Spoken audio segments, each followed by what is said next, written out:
Hey, welcome to another episode of the Decoding Cross-Border Ecommerce podcast. Aaron, it's de minimis day. Isn't this a holiday now? Yeah, government created a new holiday. You know why? Why? To celebrate the little things in life that don't really matter. Like your jokes. I was going to say my jokes, but like your jokes. You know what? You know what I'd like to say to that? I'm going to talk about boiling water. Rest in peace, boiling water. You will be missed. Okay. One joke's enough, Aaron. Okay. You want a third one? No. Okay. Everybody, the audience does, you know.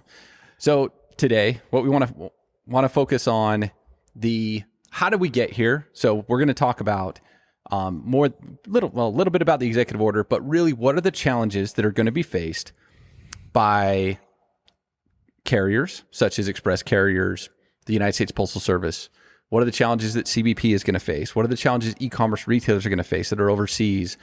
And how this kind of all ties together and how this can be solved, actually. And I truly believe that there are some easy solutions for the government to roll this out and have it be a success. Though I will say that today, being de minimis day, there will be some pain and some learnings. I mean, you went and you were thinking about buying something, right? And changed your mind? Yesterday, I took my kids to a motorcycle race. I saw your leg was all banged up. I forgot to ask. No, that was from Oh, mountain biking. okay. I got stitches in my shin. Almost as cool. From slipping off the pedals. Anyways, that was Saturday. So, but no, I made my kid a deal. If he performed to a certain level, I gave him a stretch goal. He could get a prize. I'd buy him a part for his motorcycle. And the little twerp, he did it the next time out. So now I started looking to pick up the part for him. And do you know where the best prices were for this? A company out of the UK selling it, and a company out of Germany selling it. And I bought from one of these before, so I was comfortable with it. But I wasn't as comfortable now. I'm pretty sure it's made in China, the stuff I was buying. And so I'm like, I would have just pulled the trigger on it if this was a couple weeks ago. But now, okay, I don't know. But you were an educated consumer, so everybody else is pulling the trigger, and they're about to get a big surprise. Because I was looking actually for some acoustic panels to kind of dampen some noise. And I thought same thing. They were out of the UK. And I was like, I have questions here. Why? Why do you have questions on that? Because a $100 item could end up being $245 if there's 145% tariff applied, unless they ship it postal. And then I have even more questions, which is going to be the fun things we talk about today is what is the practical world now that we're going to face? Welcome, United States. Let me just say this. Welcome to the rest of the world. This has not been fair in any way. No. U.S. retailers have been faced with exporting into other countries where that de minimis is super low. Those countries selling into the U.S., who might be their competitor, is able to enjoy stuff duty-free going into the U.S. But the retailers in the U.S. don't actually get duty-free unless they're like big enough to, ship from another country and stay under the de minimis. They bring their stuff in, they pay duties, and then they sell it. And they are up against, even domestically, they're having to sell with duty inclusive inside of their items. And companies that are selling into the U.S. don't have to pay duties. I'm sorry, this had to change. Like this has been completely crazy. Yep. We have about, this is maybe our 10th episode just about de minimis. So if you really want to be educated, you can go back to last year when we got started. We did a whole series on it. But today, now it's actually happening. One of our first episodes was on de minimis globally, and we talked about all the different de minimis thresholds around the world, and ding, ding, ding, the U.S. was number one as the highest. Yes. Now, I am a little concerned because there's going to be disruption. So, executive order, what happened last time, Aaron? Tell us about... Okay, the first executive order that went out, give us the rundown, and then the second one, they rolled out de minimis. It lasted for a couple days. We've got a lot of executive orders. We're talking specifically de minimis. Let's just talk about today's de minimis day, Aaron. All right. So, in fact, I got a little chart up here that kind of runs through the timeline on this. Let's see. So, it was February 4th, I think, is when they first tried to get away. Do away with the de minimis. And then that lasted a couple days. And then they hurried and said, wait a minute, we're not ready for this. We know that it worked for, okay, why? Because for the express carriers, that wasn't the issue. No, because we got that bill from DHL. Correct. Right? So I think it's really important that we divide this problem into two. Mm-hmm. There is more the operational problems, right? There's the express side, UPS, FedEx, DHL, they're, doing their shipments. Why is it easier for them to comply than the other side that we need to talk about, which is the United States Postal Service? What's the difference between the two? And why did the duty and tax, we got a bill from DHL at the time. Mm-hmm. We paid it for shipment from Shein. The easiest way to think of this is DHL, UPS, FedEx, and a number of other carriers.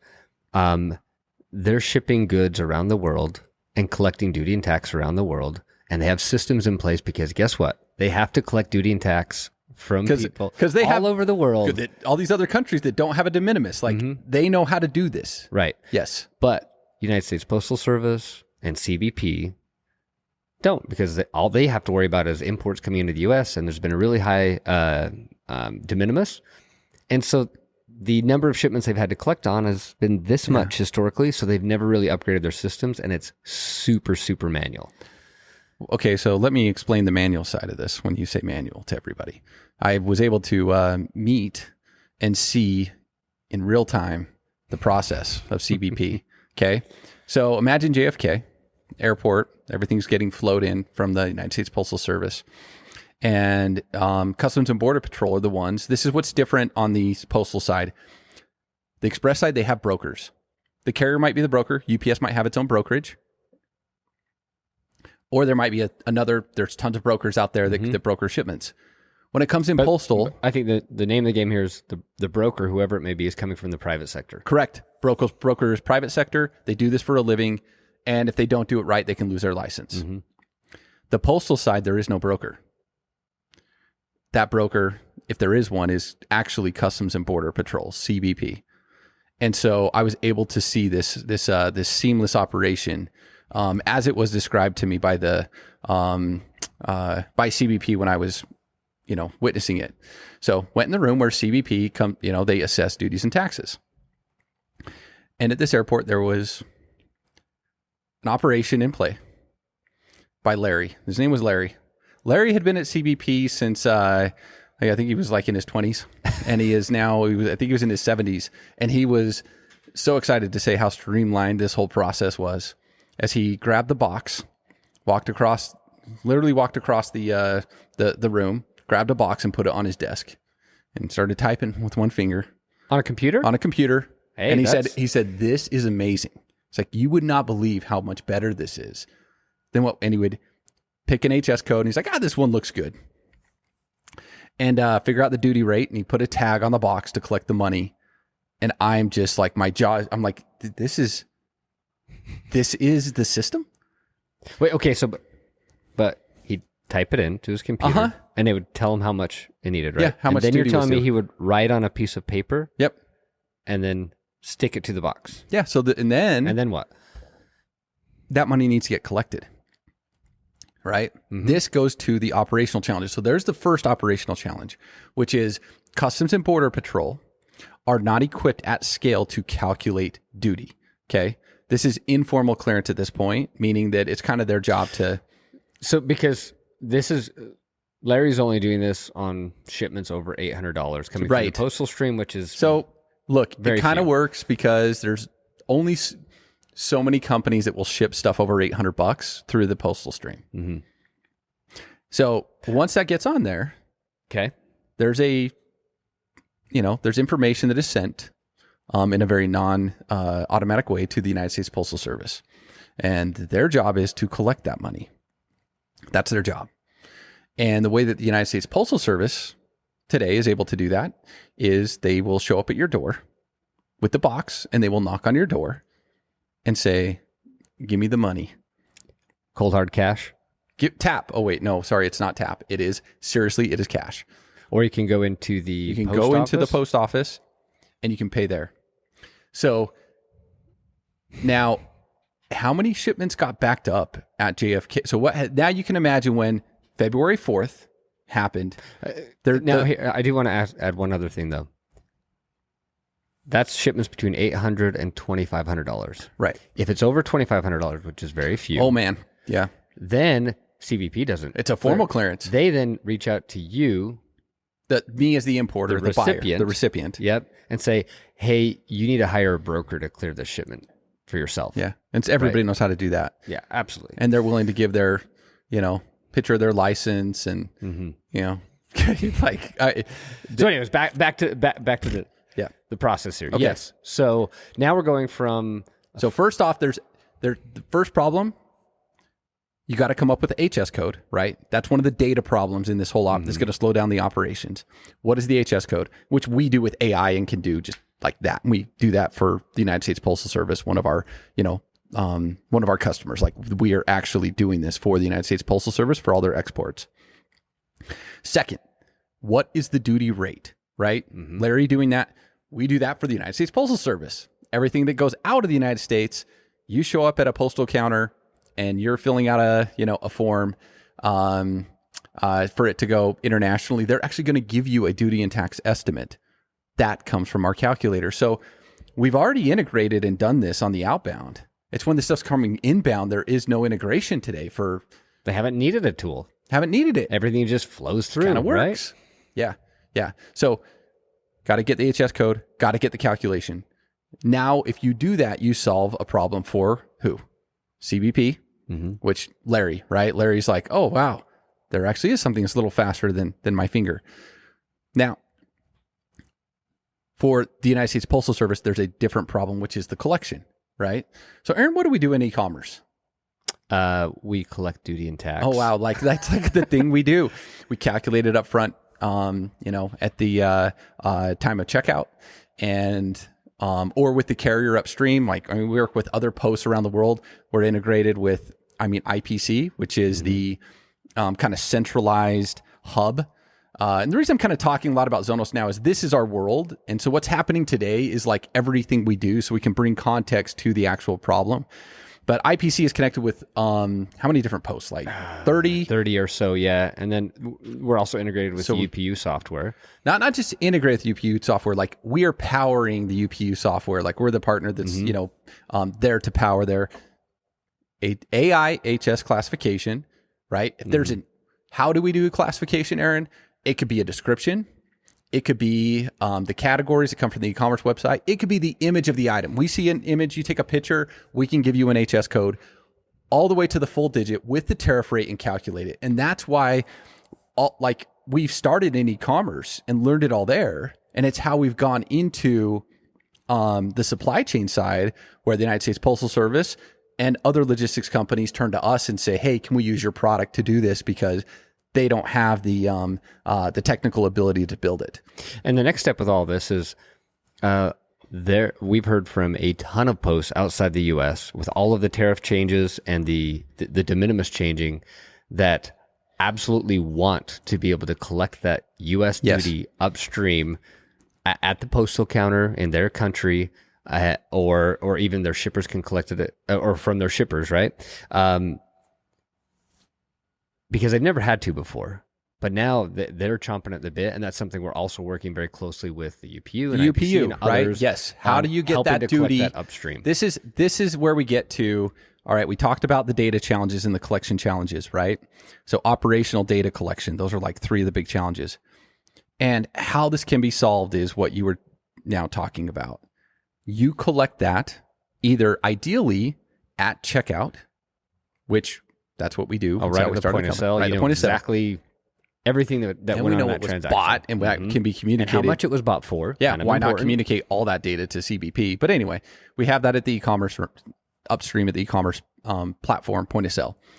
The next part is when it is actually at the counter and someone's going to ship something, or maybe it wasn't an e-commerce, actually point of sale, but when they're processing the label, wherever that's at.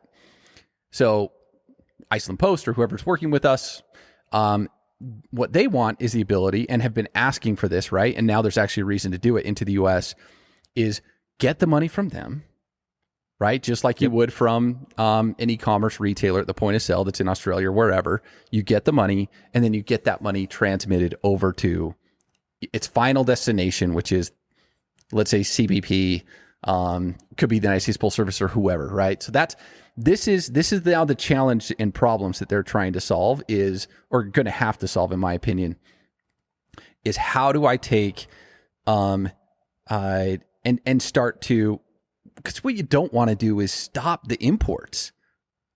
There's revenue opportunity here.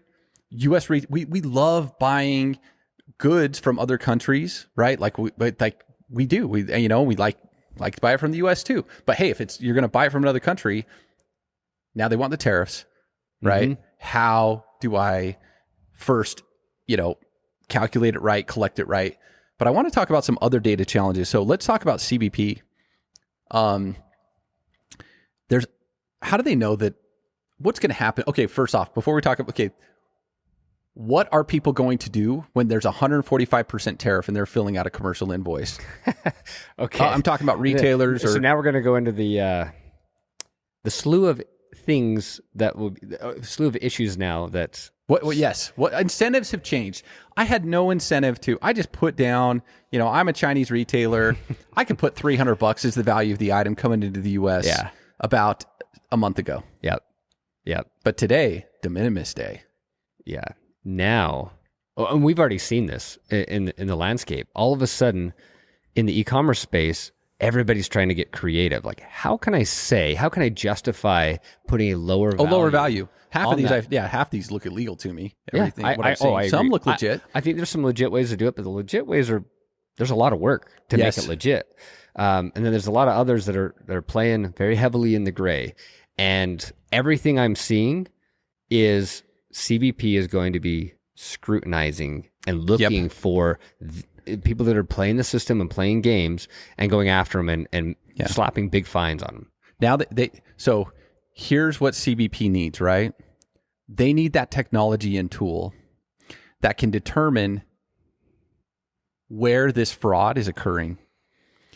If there's a box that comes in and it's you have 3 sets of Nike shoes that are size 10. Aaron, I think we kind of can figure out the weight of that, right? And what those are probably valued at, right? Realistically. And that's even if you don't know what was happened upstream. Ideally, they can see what happened at the e-commerce point of sale. But if you can't, it's detecting, right, with technology, like similar things that we built with classification, like our ability to determine what we've done for a long time. What's probably the proper weight of this item? Because we've had to do this in e-commerce, right? Because not everybody has weights. So what's the proper weight? What's the correct value? And is this, but that's what CBP is going to have to figure out. Yeah. And I think you've got the inverse of that too. Like knowing which shipments you don't have to worry about. Yes. Which is, then you have more resources to pay attention to the ones that maybe you do need to worry about. And the only way how can you know which ones you just don't have to worry about? Okay. It's so obvious to us, but I don't think it's obvious to anyone else. Aaron, we have a Shopify app. It's the top Shopify app on the App Store, right? We have tons of integrations. We have connections with, marketplaces that use us as, that are our customers. If someone places an order, we have visibility into what the description was that the shopper saw. We have visibility into the actual purchase price. We have the receipt of that purchase. Mm-hmm. What if you could just communicate that data to CBP? I'm sure they would love that. They probably love that. Guess what? These amounts don't match. So now you're not just trying to say how much is an iPhone? The question is not so much how much is an iPhone, but how much was this iPhone purchased for? Mm-hmm. Maybe this is a refurbished one. CBP might not know that. But what if someone did buy it and CBP was able to validate that, no, this was a refurbished iPhone purchased on eBay? Look, I look at the customs clearance process globally, and it's due for an upgrade. The typical process you see now, and we see this happen all the time with our customer shipments, is a customs broker will or customs in a particular country will reactively look at something and go, I want to validate the purchase price. So do you know what they do? They send an email Yes. or a text message or something to the recipient and say, hey, I need you to provide me with the receipt so we can validate what you bought and how much you bought it for. Don't you think and what you're talking about is a proactive way Yes. to just communicate that to CBP so they can be like, good to go. I know this shipment's good, and just let it come in. I'm going to now focus my efforts on the shipments that I don't know the detailed information. If you're CBP and you know you're going to get paid at the moment a purchase was occurred, right? Like you're getting paid for it, and you're getting the data around that purchase. Yeah, those are not the shipments you're worried about. And you need to start forcing incentives, right? So people use a system like that. 100%. And those incentives might be some type of fast track. It might be a lower rate, right? But some kind of incentive that then retailers overseas know that, maybe I should download the CBP app on Shopify, or maybe Shopify should integrate CBP into their platform to get visibility into this data. Like that seems to make, a lot of sense to me in how you actually scale this. You put it on these marketplaces and things and other big platforms, and you solve 80% of the volume or more, Amazon, right? Hey, if this is going to come in cross-border, we want this data. Absolutely. Now you get into the AI piece of like, okay, now we need to detect, right? This is actually the correct HS code. You lied, right? This is that value doesn't feel right. You're looking for, suspicious parties, right? So you're using AI to determine, we want to go and see, like, go give me that box because you're worried about, fentanyl or something else. So, look, we're Americans. We'd love to see, if you're going to lower the de minimis, we'd love to see it be streamlined. Aaron, our mission here is to create trust in global trade. Like that's the Zonos mission, is to create trust. It's not to create free trade. That's not what we're trying to do. We're trying to just create trust. And the problem is you can't trust the parties right now. There's so many people that don't trust each other. And so I think that, my final message would be get to the point where there's enough data sharing and information and AI that's just helping you determine that I can trust what's going on here. And now you're in the revenue collection business as the United States government versus like the policing business. And you're trying to catch everything that's just coming in with a net that's not wide enough. I love that. Yeah, it's creating a global partnership between all the parties involved that are selling goods cross-border. Yes. All right. Well, hey, I love this summary of just de minimis in general. De minimis day, May 2nd. From here on, I have declared de minimis day is the day of today. All right. Hey, thanks, Aaron. See you.